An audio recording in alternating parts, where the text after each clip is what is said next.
Hello friends, இந்த வீடியோவில் இப்போ நம்ம எதை பற்றி பார்க்க போகிறோம் அப்படின்னா, நம்ம சென்னையிலேருந்து திருவண்ணாமலைக்கு நம்ம சூப்பர் புல்லட்டில் தான் போகிறோம். அதை பற்றி தான் பார்க்க போகிறோம்.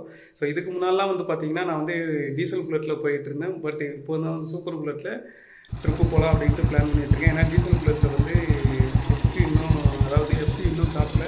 ஸோ இப்போ வந்து எலெக்ஷன் டைம் வர பார்த்திங்கன்னா, ரொம்ப இடத்துல போலீஸ்காரங்க வந்து பிடிப்பாங்க. அதனால் நம்ம லோக்கலில் கூட நம்ம ஓட்ட முடியாது டீசல் புல்லட்டை வச்சுட்டு.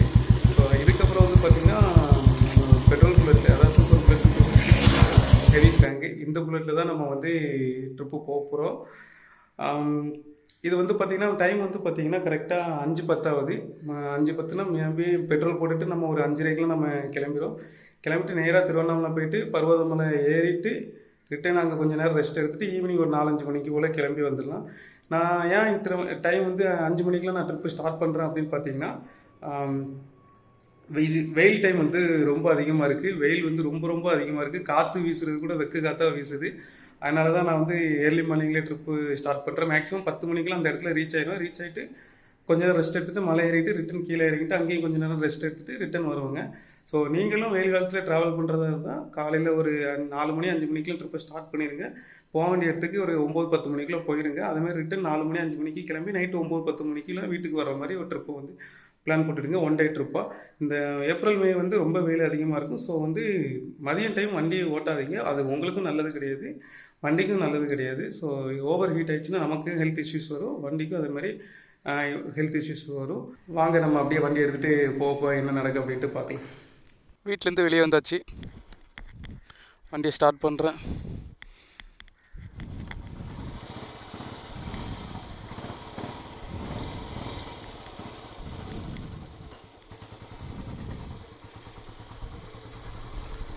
வண்டி ஸ்டார்ட் பண்ணி கிளம்பியாச்சு. நேராக பெட்ரோல் போட்டுட்டு ஒரு 8 லிட்டர் பெட்ரோல் போடணும். ஏன்னா கிட்டத்தட்ட அப் அண்ட் டவுன் வந்து 400 கிலோமீட்டர் வரும். ஸோ ஆல்ரெடி ரிசர்வ் ஆகிட்டு ஒரு 3 லிட்ரு போட்டிருந்தேன் நேற்று காலையில். 1 லிட்ரு ஓட்டியிருப்பேன், 2 லிட்ரு கிடக்கும்.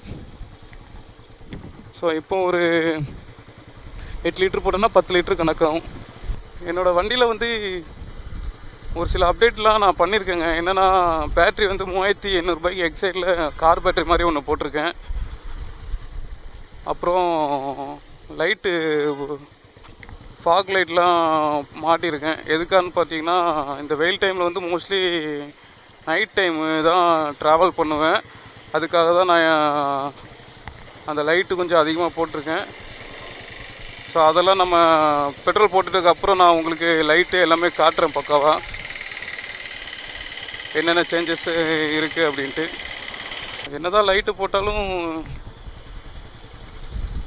அந்தளவுக்கு வியூ தெரியலாம் செய்யலைங்க. ஃபாக் லைட்டை போட்டு செக் பண்ணி பார்ப்போம். பெட்ரோல் போடுவோம் ஃபஸ்ட்டு, போட்டுட்டு ஃபாக் லைட்டு எவ்வளோ வெளிச்சமாக இருக்குன்னு செக் பண்ணும்.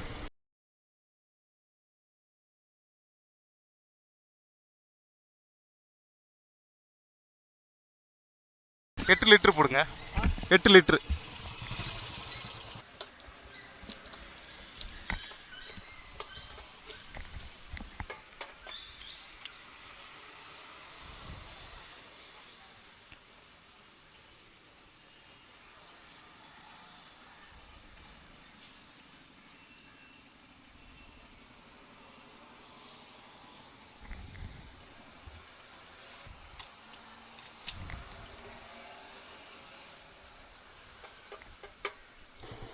பெட்ரோல் போட்டாச்சு. 8 லிட்ரு 807 ரூபா கிட்ட வந்துச்சு. ஆல்ரெடி ரிசர்வில் 2 லிட்ரு கிடக்கும். அதாவது ரிசர்வ் ஆகி ஒரு 2 லிட்ரு போட்டுரும். 3 லிட்ரு போட்டு 1 லிட்டருக்கு ஓட்டியிருந்தேன்னு சொல்லியிருந்தேன்லாம். ஸோ 10 லிட்ரு பெட்ரோல் வந்து நம்மக்கிட்ட இருக்குது. கிலோமீட்டர் வந்து பார்த்திங்கன்னா 7798 ஓடி இருக்குது. ரிட்டன் வந்து எவ்வளோ தூரம் ஓடி இருக்கு அப்படின்ட்டு பார்ப்போம். 10 லிட்ரு பெட்ரோலில் நமக்கு எவ்வளோ மைலேஜ் தருதுன்னு அப்படியே செக் பண்ணிடலாம். நான் 40 கொடுக்குதுன்னு லோக்கலில் ஒருக்கா செக் பண்ணேன், 40 கிட்ட வந்துச்சு. சரி, லாங்கில் அதை நம்ம டெஸ்ட் பண்ணி பார்த்துருவோம். நான் இது மேக்ஸிமம் 50லேருந்து 60 கிலோமீட்டர் ஸ்பீடில் தான் நம்ம போவோம். மெயின் ரோடை பிடிச்சோன்னே நான் என்னோடய லைட்டு வந்து என்னென்ன பண்ணியிருக்கேன் அப்படின்ட்டு நம்ம போட்டு காமிக்கிறேன். உங்களுக்கு வியூ எப்படி இருக்குன்னு பாருங்கள். ஸோ லைட்டு பவர் எப்படி இருக்குன்னு பாருங்களேன். ஃபாக் லைட் நான் எதுக்காக போட்டேன் அப்படின்னு பார்த்தீங்கன்னா, மோஸ்ட்லி நான் ட்ரிப்பு வந்து நைட்டு தான் போகிறதுக்காக போட்டிருக்கேன். லைட் வந்து நல்ல பவராக இருக்குங்க. உங்களுக்கு பகலில் போகிற ஃபீல் வந்து கிடைக்கும். ஏன் இப்படி போட்டிருக்கேன் அப்படின்னு பார்த்தீங்கன்னா, ஸோ நம்ம நைட்டு ட்ராவல் வந்து பண்ணும்போது எனக்கு அந்த அட்மாஸ்பியர், அந்த அந்த கிளைமேட்டு அந்த ஃபீலிங் வந்து எனக்கு நல்லா கிடச்சிது. ஆனால் லைட்டு வந்து ரொம்ப கம்மியாக இருக்கிற மாதிரி எனக்கு ஃபீலாக இருந்துச்சு. நானும் பல்ப் வந்து 35 வோல்ட் போட்டு பார்த்தேன், எனக்கு செட் ஆகலை. இப்போ கூட பார்த்தீங்கன்னா 65 பல்ப்பு போட்டிருக்கேன், அப்பவும் எனக்கு அது செட் ஆகலை. இது ஃபாக் லைட் வந்து போட்டிருக்கேன். இந்த ஃபாக் லைட் வந்து எனக்கு ஒரு நல்ல ஒரு ஃபீலை வந்து கொடுக்குது. ட்ராவல் பண்ணுறதுக்கான ஃபீலை வந்து கொடுக்குது. பகலில் போகிற மாதிரியே எனக்கு ஒரு ஃபீல் இருக்குது. அப்புறம் ரோடு வியூவும் கொஞ்சம் நல்லா தெரியுதுங்க. என்னோட ஃபாக் லைட் வந்து பார்த்தீங்கன்னா பம்பருக்கு கீழே வச்சுருக்கேன். ஏன்னா பம்பர் கம்பிக்கு கீழே வச்சுருக்கேன். அதை நான் உங்களுக்கு ஃபோட்டோ எடுத்து காட்டுறேன். ஏன் நான் அப்படி கீழே வச்சுருக்கேன்னு பார்த்தீங்கன்னா, மேலே தூக்கி இந்த ஆங்கிளில் வச்சேன்னு வைங்களேன், ஆப்போசிட்டில் வர்றவங்களுக்கு கொஞ்சம் கண்ணு கூசும். அதனால தான் அந்த மாதிரி கீழே வச்சுருக்கேன். ஏன்னா எனக்கு ஒரு 20 அடி 30 அடி எனக்கு நல்ல வியூ இருந்தால் போதும். நான் வந்து 50-60 கிலோமீட்டரில் தான் போகிறேன், ஸ்பீடில் தான் போகிறேன். எனக்கு அந்த 30 அடி தூரத்துக்கு வந்து எனக்கு லைட்டு வெளிச்சம் இருந்தால் போதும் அப்படின்னு சொல்லி தான் அந்த மெக்கானிக் ஒர்க் பண்ணவங்கள்ல அவங்கக்கிட்ட சொல்லியிருந்தேன். அவங்களும் அதுக்கேற்றப்ப இது கரெக்டாக இருக்கும், உங்களுக்கு ரொம்ப டவுனாக இருக்கிற மாதிரி ஃபீல் ஆச்சுன்னா வேணால் 10 நம்பர் ஸ்பேனர் வச்சுடுங்க. 10 நம்பர் ஸ்பேனர் வச்சுட்டு நீங்கள் கொஞ்சம் அட்ஜஸ்ட் பண்ணிக்கிடுங்க அப்படின்னு சொன்னார். அப்புறம் வந்து பார்த்தீங்கன்னா பேட்ரி வந்து 3800 கார் பேட்ரி போட்டாச்சு. நம்ம பைக்குக்குள்ள பேட்டரியோட கார் பேட்ரி போட்டாச்சு. ஏன்னா பல்ப் வந்து பார்த்தீங்கன்னா 65 வால்ட்ஸு பல்ப்பு போட்டிருக்கேன். அப்புறம் ஃபாக் லைட்டும் கொஞ்சம் பவர் அதிகமாக இருக்கிற மாதிரி போட்டனால பேட்டரியோட பவரும் கொஞ்சம் அதிகமாக இருக்கணும். அந்த கான்செப்டில் அதுவும் 3500 போட்டேன். இனிமேல் வந்து பார்த்தீங்கன்னா நான் ஈவினிங் 6 மணிலேருந்து நைட்டு 10 மணி வரைக்கும் வண்டி ஓட்டுற டைம்லலாம் எனக்கு பவர் பிரச்சனை இருக்காது. அதுமாதிரி காலையில் நான் ஒரு 4 மணிக்கெலாம் ஓட்டுறேன்னு வைங்களேன், 4 மணி 3 மணிக்கெலாம் எழுந்திரிச்சு ட்ராவல் பண்ணுறேன் அப்படின்னா எனக்கு அந்த ஃபீல் வந்து நல்லா இருக்கும்னு நினைக்கிறேன். பார்ப்போம். இது வந்து வெயில் டைம்னால எனக்கு 5 மணிக்கெலாம் விடிய ஆரம்பிச்சிருது. ஸோ என்னோட வெளிச்சம் வந்து அந்த அளவுக்கு தெரியாதுன்னு நினைக்கிறேன்.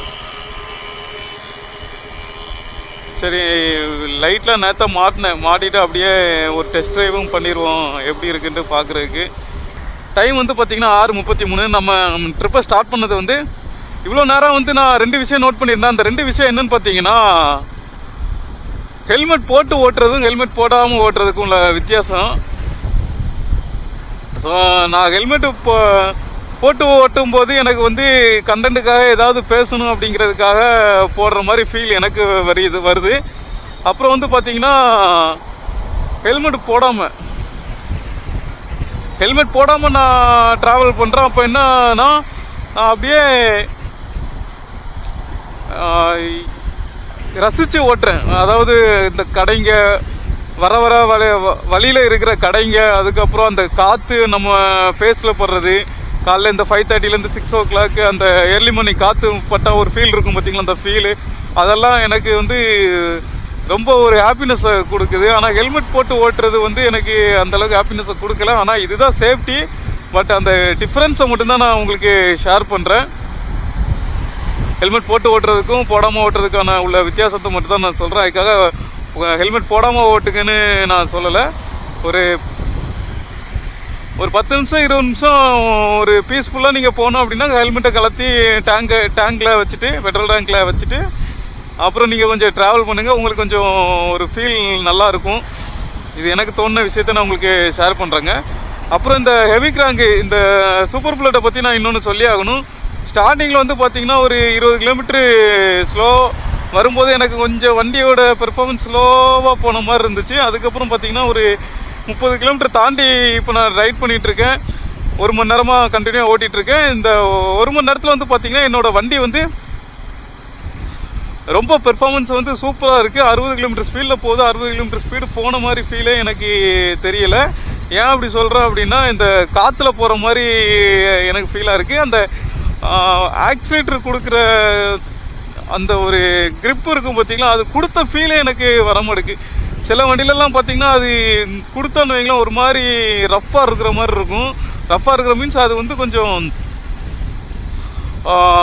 ஹார்டானான்னு சொல்ல முடியாது, அந்த ஒரு வைப்ரேஷன் மாதிரி இருக்கும் மற்ற வண்டியில். ஆனால் இந்த பழைய புல்லட்டு எனக்கு தெரிஞ்சு அந்த மாதிரி வைப்ரேஷன் இருக்காதுன்னு நினைக்கிறேன். நான் வச்சிருக்கிறது ஹெவி கிராங்க் வந்து இன்னும் கொஞ்சம் வண்டியோட ஸ்மூத்தை வந்து இன்னும் கொஞ்சம் பெட்டராக இருக்குது ரைட் பண்ணுறதுக்கு.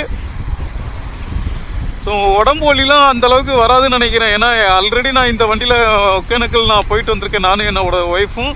ஸோ போயிட்டு வந்து எங்களுக்கு அந்த அளவுக்கு பெயின் எதுவுமே இல்லை. ஒகேனக்கல் போயிட்டு அங்கே அட்வென்ச்சர்லாம் பண்ணிவிட்டு அதுக்கப்புறம் ரிட்டர்ன் அதே டேயில் ரிட்டர்ன் வந்தோம். 720 கிலோமீட்டர் கிட்டத்தட்ட நாங்கள் கவர் பண்ணியிருந்தோம். இது வந்து அதை கம்பேர் பண்ணும்போது இது வந்து பார்த்தீங்கன்னா ஒரு 200 கிலோமீட்டர் தான். போக 200 கிலோமீட்டர், வர 200 கிலோமீட்டர். ப்ளஸ் வந்து பார்த்தீங்கன்னா பர்வதமலை வந்து நான் ஏறி சாமி கும்பிட்டுட்டு வரணும். அது எவ்வளோ நேரம் ஆகுதுன்னு தெரில. ஸோ இவ்வளோ ட்ராவல்லையும் நம்ம வந்து பைக்கு வந்து நமக்கு ரொம்ப ரொம்ப இம்பார்ட்டன்ட். ஸோ நான் வந்து இந்த வண்டியை எதுக்கு சூஸ் பண்ணேன்னு பார்த்தீங்கன்னா, வைப்ரேஷன் பழைய வண்டி வந்து ரிப்பேர் ஆச்சுன்னா தான் பிரச்சனை, இல்லைன்னா உங்களுக்கு எந்த பிரச்சனையும் கிடையாது. நீங்கள் மெயின்டைன் பண்ணி கரெக்டாக ஓட்டினா நல்லா இருக்கும் அப்படின்னு தான் ஏகப்பட்ட பேர் கமெண்ட்ஸு கொடுத்துருந்தாங்க. ஸோ அதனால தான் நான் பழைய புல்லட்டு வாங்கினேன். என் ராசிக்கு என்னன்னு பார்த்தீங்கன்னா, சூப்பர் புல்லட்டு எனக்கு கிடச்சிருக்கு. ஸோ வாங்கும்போது கொஞ்சம் கஷ்டங்கள் இருந்தாலும் இப்போ ஓட்டுறதுக்கு எனக்கு வேறு மாதிரி ஃபீலாக இருக்குது. ஸோ இந்த சூப்பர் புல்லட் வந்து G2 மாடல் புல்லட் இருக்குது பார்த்தீங்களா, அந்த G2 மாடல் புல்லட்டுக்கு இணையாக இருக்கிற புல்லட்டு இந்த சூப்பர் புல்லட்டுங்க.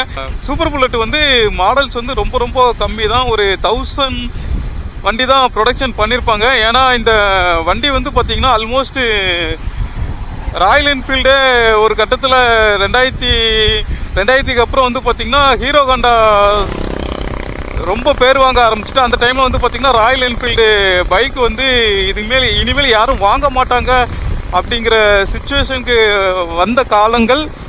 அப்போதான் வந்து பார்த்தீங்கன்னா நிறைய வண்டியில் உள்ள ஃபெயிலியர்ஸ் எல்லாமே இந்த சூப்பர் புல்லட்டில் வந்து அதை சரி பண்ணி விட்டாங்க. ஸோ அதனால் இந்த வண்டியை வந்து கொஞ்சம் ப்ராடக்ட் தான் பண்ணாங்க கடைசியாக. இதுக்கப்புறம் சேல் எப்படி இருக்குன்னு தெரியாது அப்படிங்கிற காரணத்தினால இது கம்மியான ப்ரொடக்ஷன் தான் பண்ணாங்க. வித் நல்ல குவாலிட்டியில் பண்ணியிருந்தாங்க. பழைய வண்டியை சும்மா சொல்ல முடியாது, நல்ல குவாலிட்டி தான். ஆனால் இது மற்ற இந்த பாயிண்ட் புல்லட் 1970, 80 அந்த சீரியஸ்லாம் கம்பேர் பண்ணும்போது ஸோ அந்தளவுக்கு அவங்க ரெடி பண்ணியிருந்தாங்க. அந்த சூப்பர் புல்லட் வந்து எனக்கு கிடச்சிருக்கு. மேபி ஒரு 500 தான் இந்தியாவிலே ஓடும். அந்த 500ல் நான் ஒருத்தன் இருக்கேன். அது எனக்கு கிடைச்சதே எனக்கு பெரிய விஷயம் தாங்க. ஸோ இதை வந்து நான் நல்லா மெயின்டைன் பண்ணி தான் நான் ஓட்டுறேன். எனக்கு இந்த வண்டி வந்து ரொம்ப பிடிச்சிருக்கு. நல்லா மெயின்டைன் பண்ணி நான் ஓட்டுறதுனால எனக்கும் இந்த வண்டி லாங் ரைடு போகிறதுக்கு வந்து நல்லா சப்போர்ட் பண்ணுது. இல்லை பிடிச்ச விஷயம் என்னன்னு பார்த்தீங்கன்னா, 4 கியரில் 20 கிலோமீட்டர் ஸ்பீடில் நம்ம போக முடியும். வண்டி வந்து இடித்து ஆஃப் ஆகாது. வண்டி இடிக்காது. மோஸ்ட்லி டிராஃபிக்கில் ஓட்டுறதுக்கு கொஞ்சம் இல்லை, நிறையவே யூஸ்ஃபுல்லாக இருக்கும். அப்புறம் வந்து பார்த்தீங்கன்னா லாங் போகிறதுக்கு வந்து நான் மேக்ஸிமம் இது 60, 70 அந்த கிலோமீட்டர் தான். மேக்ஸிமம் 80 கிலோமீட்டர் ஸ்பீடை நான் தாண்ட மாட்டேன். அந்த 60, 70 கிலோமீட்டர் போகும்போது எனக்கு ஒரு நல்ல பீஸ்ஃபுல்லான ரைடு எனக்கு கொடுக்கும். அந்த காரணத்துக்காகவும் எனக்கு இந்த சூப்பர் புல்லட்டை வந்து ரொம்ப பிடிச்சிருக்கு. மைலேஜ்னு வந்து பார்த்தீங்கன்னா 40 கிலோமீட்டர் எனக்கு கொடுக்குற ஃபீல் தான் வருது. ஸோ நான் அதை 2-3 டைம் வந்து அந்த செட்டிங்ஸ்லாம் மாற்றி நான் செக் பண்ணேன். செட்டிங்ஸ்லாம் மாற்றி மீன்ஸ் நான் சர்வீஸ் விடுற மெக்கானிக் கிட்ட விடும்போது அவங்க சர்வீஸ் பண்ணும்போது லைட்டாக சின்ன சின்ன அட்ஜஸ்ட்மெண்ட் பண்ணி கொடுக்குறாங்க. அந்த டைமில் வந்து மைலேஜ் ஏறி இறங்குற மாதிரி எனக்கு ஒரு ஃபீலாக இருக்குது. ஆனால் ஒரு 10-20 கிலோமீட்டர், அதான் சர்வீஸ் விட்டதுக்கப்புறம் ஒரு 10-20 கிலோமீட்டர் ஓட்டிட்டு, இல்லை ஒரு 40-50 கிலோமீட்டர் நான் ஓட்டிட்டு அவங்கக்கிட்ட போய் மைலேஜ் ஏதோ கம்மியாக கொடுக்குற மாதிரி ஃபீலாக இருக்குதுன்னு சொன்னால் அவங்க கரெக்டாக அதை அட்ஜஸ்ட் பண்ணி விட்டுடுறாங்க. அட்ஜஸ்ட் பண்ணினா அந்த ஆக்சிலேட்டர் வைப்ரேஷன் ஐடில் பவர் இருக்குது பார்த்தீங்களா, அதை வந்து இன்க்ரீஸ் பண்ணுறாங்க. அப்புறம் வந்து இன்னொன்று சின்ன ஒரு ஸ்க்ரூ மாதிரி இருக்குது, அது வந்து காற்றை வந்து அட்ஜஸ்ட் பண்ணி அனுப்புமா. அந்த அட்ஜஸ்ட்மெண்ட்டை வந்து கரெக்டாக லெவல் பண்ணி வைக்கிறாங்க. ஸோ அந்த காற்று என்ன ஆகுது அப்படின்னு பார்த்தீங்கன்னா அதிகமாக அந்த காற்று வந்து உள்ளே போச்சு அப்படின்னா அந்த ஃபியூல் கன்சம்ஷன் வந்து அந்த எரியிற தன்மையை வந்து அதிகப்படுத்தும், நமக்கு மைலேஜ் கம்மியாக கொடுக்கும். அது வந்து கம்மி பண்ணி வைக்கிறதுனால அது வந்து என்ன ஆகுதுன்னா அந்த பெட்ரோல் எரியறதுக்கு தேவையான அளவு காற்று மட்டும்தான் போகுது. அதை ஃபுல்லாக கம்ப்ளீட்டாக க்ளோஸ் பண்ணாங்கன்னா அது பெட்ரோல் வந்து எரியாது, வண்டியை வந்து ரன்னிங்லாம் அடைக்குங்க. ஸோ அதுக்கு தேவையான அளவு கரெக்டான அளவு அந்த வால்வெல்லாம் நம்ம அந்த ஸ்க்ரூவெல்லாம் வந்து பார்த்திங்கன்னா அட்ஜஸ்ட் பண்ணி வைக்கணும். அதுதான் பழைய புல்லட்டுக்கான விஷயங்கள். ஸோ நிறைய விஷயம் இப்படி தான் ஓல்டு புல்லட்டு வந்து பாயிண்ட் புல்லட்டாக இருக்குன்னு சொல்லி G2 மாடலாக இருக்கணும் சரி, இல்லை B1 சீரியஸு, இல்லை சூப்பர் புல்லட்டு எதுவாக இருந்தாலுமே உங்களுக்கு நிறைய விஷயங்கள் மேனுவலாக தான் இருக்கும். நம்ம மெக்கானிசம் ஒர்க்கு நமக்கு தெரிஞ்சிச்சு அப்படின்னா நம்மளே நம்ம வேலைகளை பார்த்துட்டு வண்டியை பக்காவாக மெயின்டைன் பண்ணி வச்சுக்கலாங்க.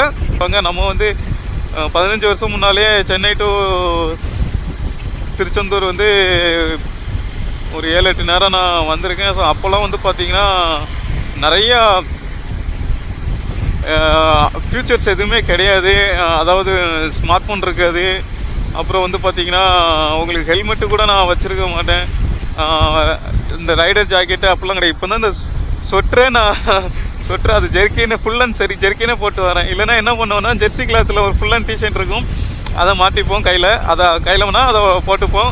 அது ஃபுல்லாக கையும் உடம்பும் சேர்த்து கவர் பண்ணிக்கும். அதுக்கப்புறம் வந்து பார்த்தீங்கன்னா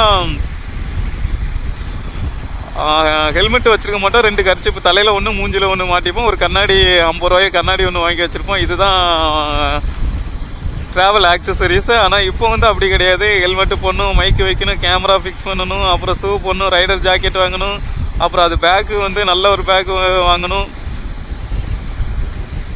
ஸோ இந்த மாதிரி நிறைய விஷயம் இருக்குது.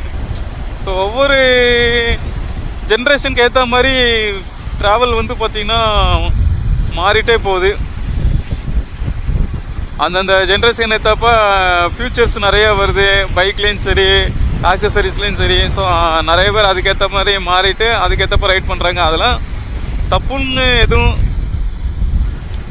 எதுவும் சொல்லலை. ஸோ அவங்க வசதிக்கு ஏற்ப அவங்கவுங்க ரைட் பண்ணுறதுக்கான மனசுக்கு ஏற்ற மாதிரி என்ன பொருள் வாங்கணுமோ அந்த பொருளை வாங்கிட்டு அதுக்கேற்றப்ப ரைட் பண்ணிக்க வேண்டியதான். ஸோ இந்த பொருள் இருந்தால் தான் நான் வந்து ரைட் பண்ணுவேன், இந்த பொருள் இருந்தால் தான் நான் வந்து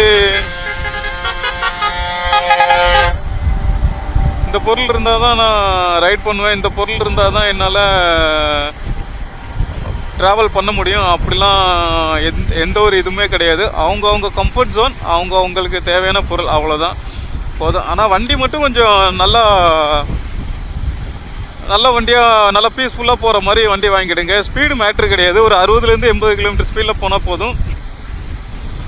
நம்ம டெஸ்டினேஷனை வந்து அதுக்கேற்றப்ப நம்ம ஃபிக்ஸ் பண்ணிப்போம். 60 கிலோமீட்டரில் போனால் 200 கிலோமீட்டர் தூரத்தை நம்ம எவ்வளோ நேரம் அடைய முடியும் அப்படிங்கிற டீட்டெயில்ஸை கொஞ்சம் தெரிஞ்சு வச்சுக்கிடுங்க. அது ஒரு 4-5 ட்ராவல் நீங்கள் பண்ணீங்க அப்படின்னா உங்களுக்கே தெரிஞ்சிடும் எவ்வளோ நேரத்தில் நம்ம எவ்வளோ கிலோமீட்டரை ரீச் பண்ணுறோம், நம்ம எங்கெல்லாம் பிரேக் எடுக்கிறோம், எங்கெல்லாம் வண்டியை வந்து ஸ்டாப் பண்ணுறோம். இந்த மாதிரி டீட்டெயில்ஸ்லாம் உங்களுக்கு தெரிஞ்சிச்சுன்னா உங்களுக்கு ட்ராவல் பண்ணுறது வந்து ரொம்ப ரொம்ப நல்லாயிருக்கும். ஸோ பொதுவாகவே நீங்கள் ட்ராவல் பண்ணும்போது அர்ஜெண்ட்டாக போகணும் அப்படிங்கிற மைண்ட் செட்டை வந்து ஃபஸ்ட்டு எடுத்துருங்க. இது ஆனால் நான் இப்போ பழைய புல்லட்டுக்கும் புது புல்லட்டுக்கும் உள்ள வித்தியாசத்தையும் அதை சொல்லிடுறேன்.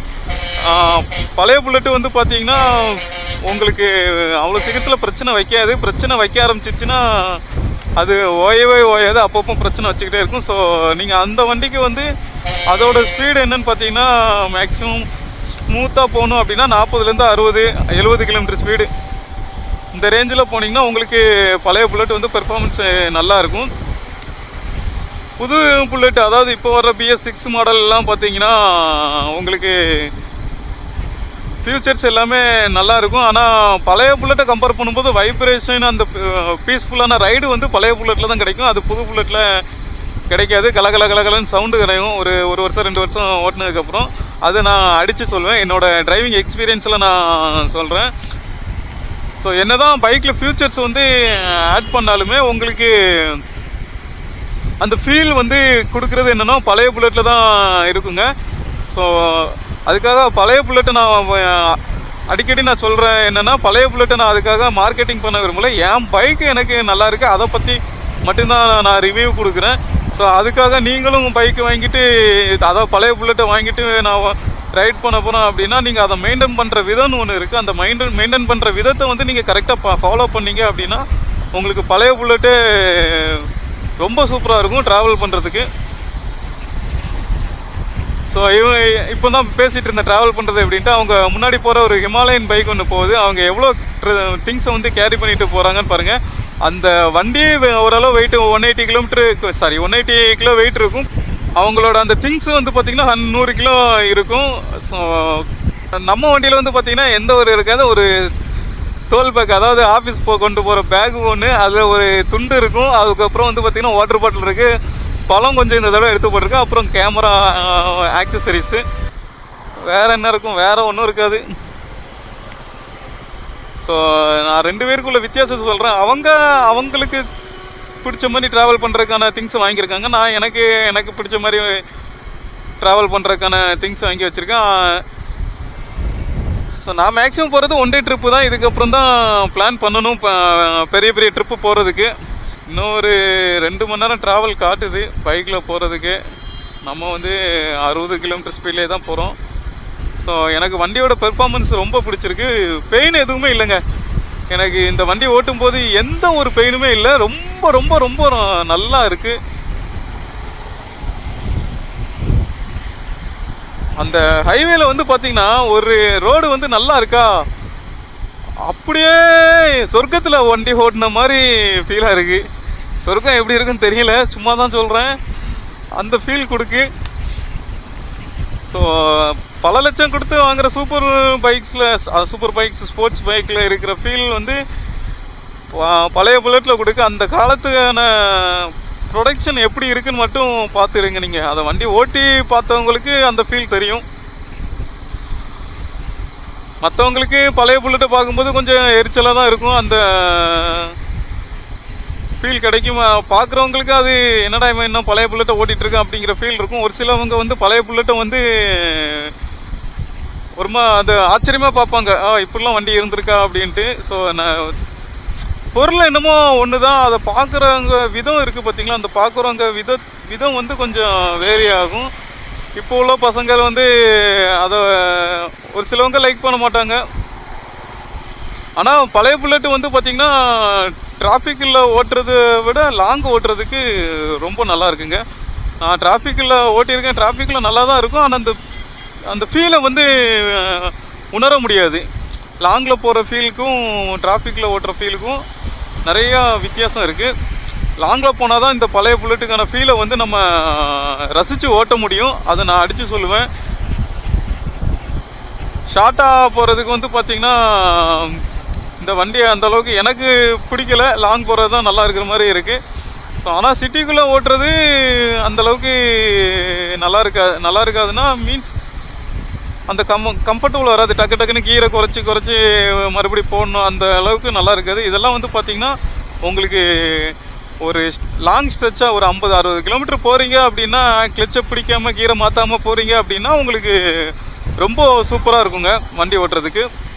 ஸோ இந்த சூப்பர் புல்லட்டில் தான் நம்ம சென்னையிலேருந்து திருவண்ணாமலைக்கு போகிறோம். திருவண்ணாமலைக்கு எங்கன்னு பார்த்தீங்கன்னா பர்வதமலைக்கு நம்ம போகிறோம். ஸோ நான் வந்து 100 கிலோமீட்டர் கிட்டத்தட்ட ரைட் பண்ணி முடிச்சிட்டேன். எனக்கு வந்து பார்த்திங்கன்னா எந்த பெயினுமே இல்லை, எதுவுமே இல்லை, வைப்ரேஷன் எதுவுமே இல்லை, சூப்பராக இருக்குது. இது வந்து heavy crank 2006 model super bullet.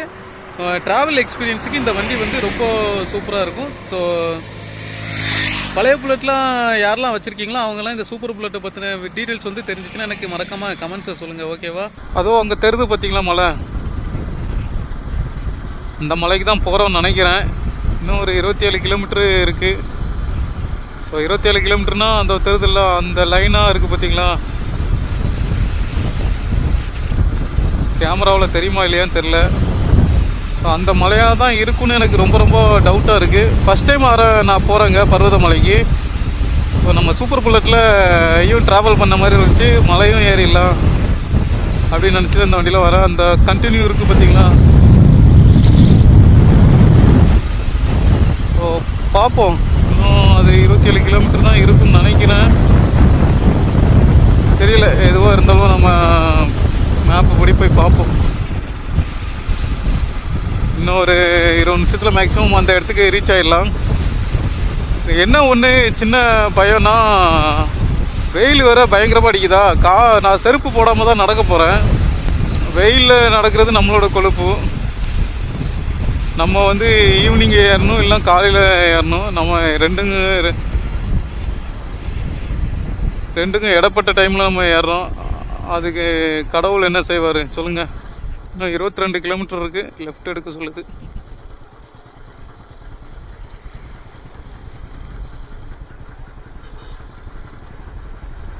ரெண்டு கிலோமீட்டர், ஒரு 1/4 மணி நேரம் 20 நிமிஷத்தில் போயிடலாம்னு நினைக்கிறேன். இந்த லொக்கேஷன் வந்து வியூவுக்கு நல்லா இருக்கு. நெருங்க நெருங்க நெருங்க நெருங்க மனசுக்குள்ள பக் பக்குன்னு இருக்கு.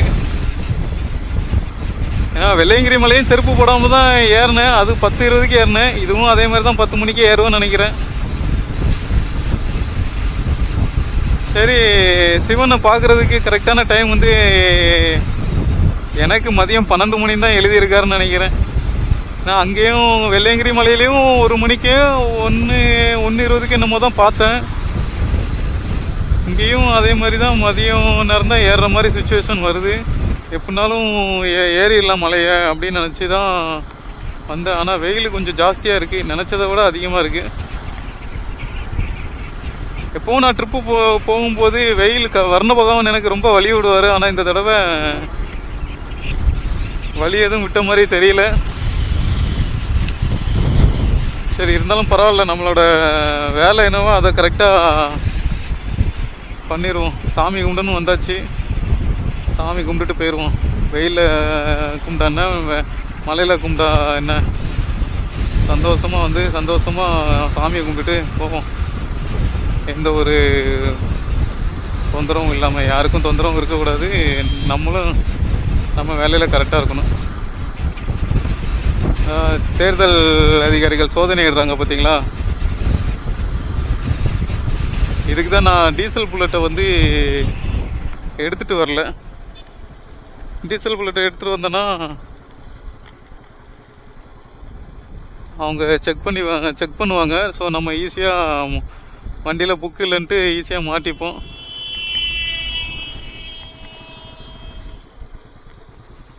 பேசிட்டு அப்படியே ரூட்டை மாற்றிட்டேன். இதில் லெஃப்ட் எடுத்துருக்கணும், சாரி, இதில் அப்படியே வரும்போது ரைட் எடுத்துருக்கணும். இப்போ கொஞ்சம் தூரம் தாண்டி வந்துட்டு போகிறேன். போகிற முன்னால் தண்ணி பாட்டிலெலாம் வாங்கிட்டு போகணும். கீழெல்லாம் ரேட் எவ்வளோ வச்சுருக்காங்கன்னு தெரில. பர்வதமலை 19 கிலோமீட்ரு, மிருகண்டாந்தி அலை, செங்கம், மூத்தங்கரை. ஓகே, இன்னொரு 19 கிலோமீட்டர், ஒரு 10 நிமிஷத்தில் நம்ம இழுத்து போயிடலாம்னு நினைக்கிறேன். 19 கிலோமீட்டர்னா ஒரு 20 நிமிஷம் ஆயிரும் நினைக்கிறேன். அதோ தெரியுதுல்ல ஹைட்டில் வெள்ளை கலரில், அதுதான் பர்வதமலை, சிவபெருமலை இருக்கிற இடம் நினைக்கிறேன்.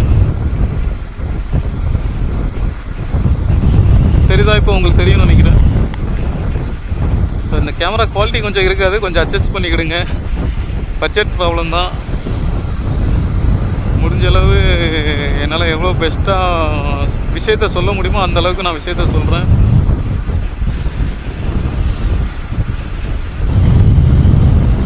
ஸோ ஆல்மோஸ்ட் கிட்ட வந்தாச்சு. இன்னொரு 10 கிலோமீட்டர் 12 கிலோமீட்டர் தான் இருக்கும்.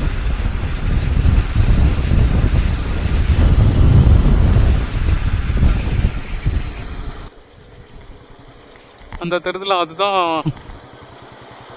பர்வதமலையோட டாப்பு.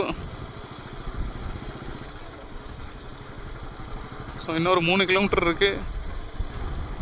ரூட்டு மாறி வந்துட்டேன்னா இல்லையான்னு தெரில, ஊருக்குள்ளே போகுது.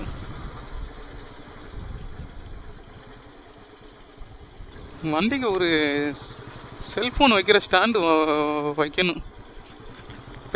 ரொம்ப கஷ்டமாக இருக்குது.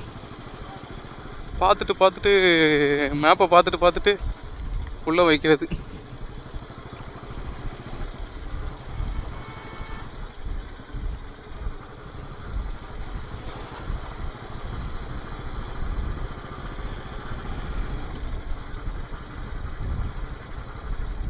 இதுதான் அந்த இடம் நினைக்கிறேன். வியூ நல்லா தெரியும்.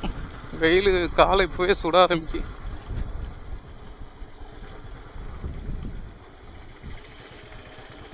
பாட்டில்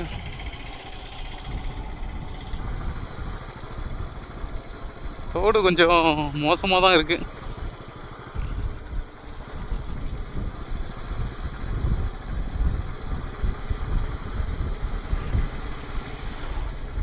பரவாயில்ல, இதுவும் கொஞ்சம் செங்குத்தா தான் இருக்கு. மலை வெள்ளையங்கிரி மலை வந்து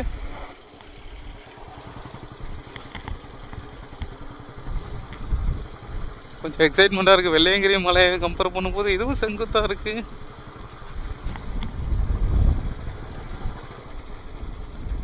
பார்ப்போம் எப்படி இருக்குன்ட்டு.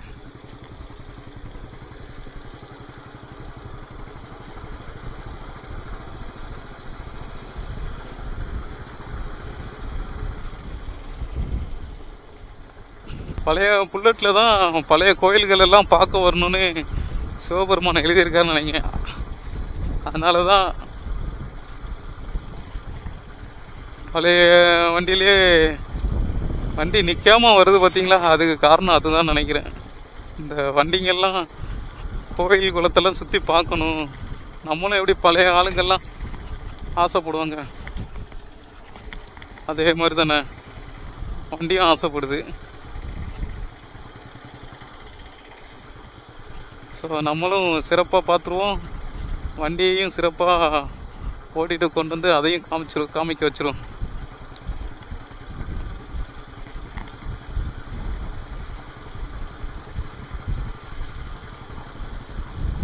வெயில் கொஞ்சம் அதிகமாக தான் இருக்கும்னு நினைக்கிறேன். பேக்கு இதெல்லாம் கொஞ்சம் பத்திரமா வைக்கணும், எங்கே வைக்கன்னு தெரியல. அப்படியே எடுத்துகிட்டு போனால் வெயில் கொஞ்சம் அதிகமாக இருக்கா, பேக்கை தூக்கிட்டு நடக்க முடியாது. தண்ணி பாட்டில் மட்டும் எங்கேயா வாங்க வேண்டியதான்.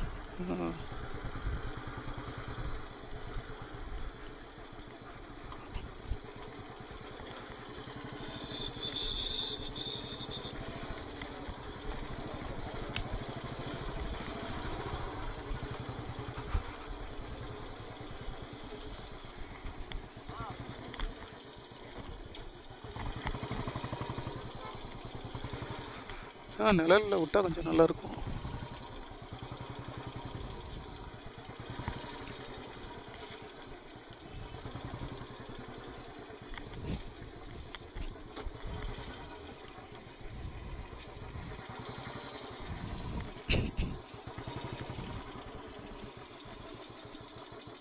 நம்ம மலைக்கு கீழே தான் இருக்கோம், வண்டியை பார்க்கிங்கில் விட்டாச்சு. சரி, இதுக்கப்புறம் மலை ஏறிட்டு இறங்கும் போது வீடியோ எடுப்போம்.